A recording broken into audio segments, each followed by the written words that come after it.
So is the Sony 16-35 f4 power zoom still worth it? Yes and no. It really depends on who you are, but let me explain. You see, the issue is there's a lot of competition. I mean, I'm just thinking off the top of my head. Cheaper than this lens, you have the Sigma 18-50 2.8, then you have the Sigma 10-20 2.8. You also have the new Sony 16-25 2.8, and then if you want to spend more money, you could get the 16-35 2.8 GM1 for like $1,500. So then the question becomes, why get the 16-35 f4? Now, I'm not gonna lie, I did unfortunately end up getting this lens 3 weeks before the 16-25 2.8 got announced. However, if I knew that that lens was getting announced, I probably would have still got this one. Oh, and if you're wondering why we're in the garage, it's because I'm getting my bike because my car is currently getting its brakes repaired, but I still want to go out and shoot this really cool video for you guys. Oh, I also feel like this is important PSA. This entire video is shot on the 16-35 power zoom. It is, however, shot on my FX30, which is crop sensor, but some of the B-roll is shot on my A7 IV, which is full frame, so you'll be able to see what it looks like on both if you have a crop sensor or full frame camera. Personally, I got it from my FX30 because it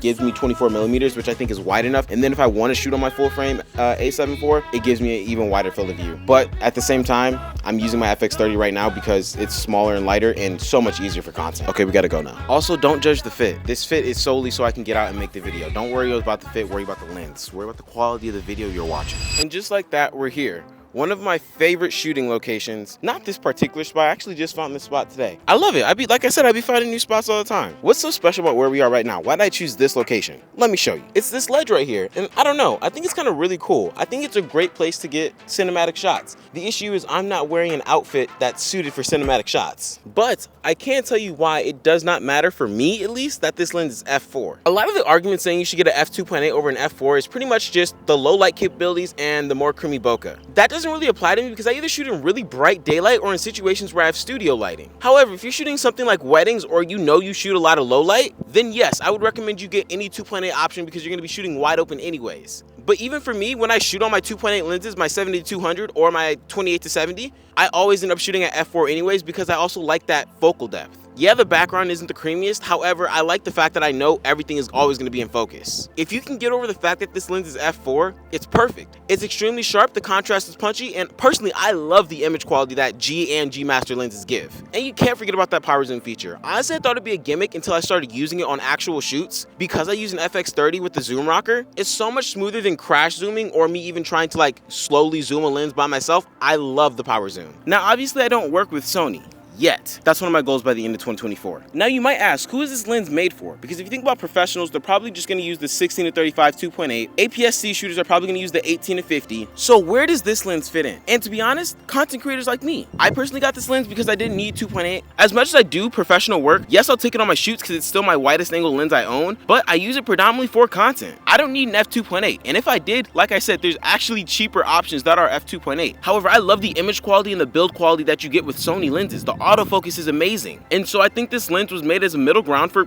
people who create content. Yes, obviously you can use it for weddings and photography, but this lens really shines as a content lens. It's super small on my FX30. The barrel doesn't extend. I can pretty much take this anywhere.